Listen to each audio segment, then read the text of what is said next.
नमस्कार, आप देख रहे हैं सत्य हिंदी और मैं हूं आपके साथ कृति सिंह।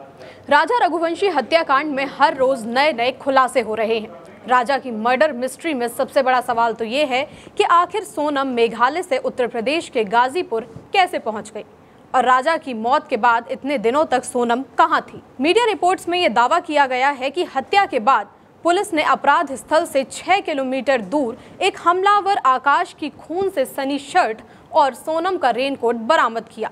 ये सबूत साजिश की ओर इशारा कर रहे थे। पुलिस सूत्रों के मुताबिक सोनम को घटना स्थल के करीब 10 किलोमीटर दूर तक देखा गया था और हत्या उसके सामने ही हुई थी। ये भी दावा किया गया कि सुपारी किलर्स तो हत्या करने से हिचकिचा रहे थे, लेकिन सोनम ने ही हत्यारों को निर्देश दिए कि राजा को मार दो। सोनम के कहने पर हत्यारों ने राजा के सिर पर 2 बार जोर से वार किया और उसकी मौके पर ही मौत हो गई। अब सवाल ये उठता है कि राजा के मर्डर के बाद सोनम कहां पर थी। मीडिया रिपोर्ट्स में यह दावा किया गया है कि हत्या के बाद वो गुवाहाटी से ट्रेन लेकर इंदौर पहुंची। वहां उसने अपने प्रेमी राज कुशवाहा से मुलाकात की और कुछ दिन तक राज के साथ ही एक किराए के कमरे में रही। इसके बाद एक ड्राइवर ने उसे उत्तर प्रदेश के गाजीपुर छोड़ दिया।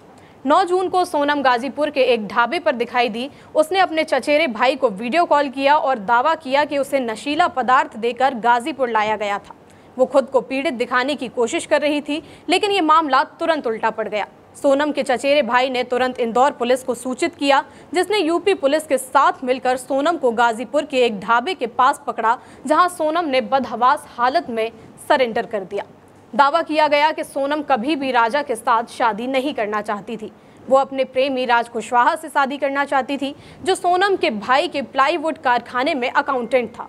लेकिन वो अपने पिता के खराब स्वास्थ्य की वजह से शादी के लिए राजी हो गई, क्योंकि सोनम जानती थी कि उसके पिता उसके प्रेमी राज के साथ कभी उसकी शादी नहीं होने देंगे। पुलिस के मुताबिक सोनम ने अपने प्रेमी राज कुशवाहा के साथ मिलकर 18 मई को राजा रघुवंशी की हत्या की योजना बनाई थी।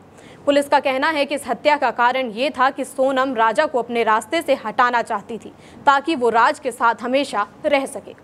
लेकिन सोनम के पिता ने इस मामले को ये कहकर और भी ज्यादा घुमा दिया कि वो तो किसी राज कुशवाहा को जानते ही नहीं, जबकि राजा की बहन सृष्टि ने अपने सोशल मीडिया हैंडल पर एक वीडियो पोस्ट किया, जिसमें सोनम के पिता देवी सिंह के साथ राज कुशवाहा को भी देखा जा सकता है।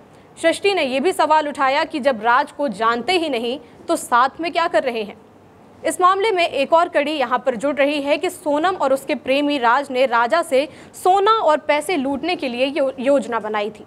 राजा की मां का कहना है कि हनीमून पर जाते वक्त सोनम ने ही राज पर जोर डाला था कि वो सोने की चेन और अंगूठी पहनकर चले। वहीं सोनम ने उत्तर प्रदेश पुलिस को बताया कि मैंने मेरे पति को नहीं मारा, बल्कि उन 3 हत्यारों ने मेरे पति को सोना और पैसे लूटने की नीयत से मारा है। 11 मई 2025 को मध्य प्रदेश के इंदौर में ट्रांसपोर्ट व्यवसायी राजा रघुवंशी ने सोनम रघुवंशी के साथ 7 फेरे लिए। शादी के बाद ये जोड़ा हनीमून के लिए मेघालय के खूबसूरत पहाड़ों और झरनों की ओर रवाना हुआ, लेकिन कोई नहीं जानता था कि ये यात्रा सब कुछ बदल कर रख देगी। 23 मई को ये जोड़ा अचानक लापता हो गया। स्थानीय अधिकारियों ने तलाश शुरू की और 2 जून को राजा रघुवंशी की लाश शॉडोंग फॉल्स के पास से मिली। इसके बाद से सोनम लगातार लापता थी, लेकिन 9 जून को मामले में अलग ही ट्विस्ट आ गया और ये मामला पूरी तरह से बदल गया। मेघालय पुलिस ने इस मामले को ऑपरेशन हनीमून नाम दिया। पुलिस ने सोनम, उसके प्रेमी राज कुशवाहा समेत 3 और आरोपियों को गिरफ्तार किया। लगातार हो रहे खुलासों की वजह से ये मर्डर मिस्ट्री सुलझने की जगह और भी ज्यादा उलझती जा रही है। मेघालय पुलिस इस सनसनीखेज मामले की गहराई से जांच कर रही है। अलग अलग दावे किए जा रहे हैं, लेकिन इस पूरे मामले की असलियत तो पुलिस जांच के बाद ही सामने आ पाएगी।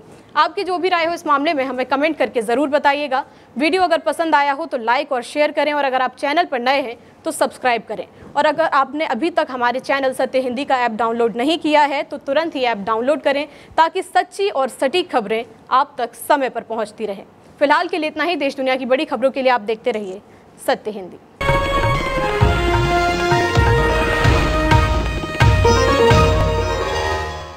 Copyright disclaimer under Section 107 of the Copyright Act 1976. Allowance is made for fair use for purposes such as criticism, comment, news reporting, scholarship, and research. Fair use is a use permitted by copyright statute that might otherwise be infringing.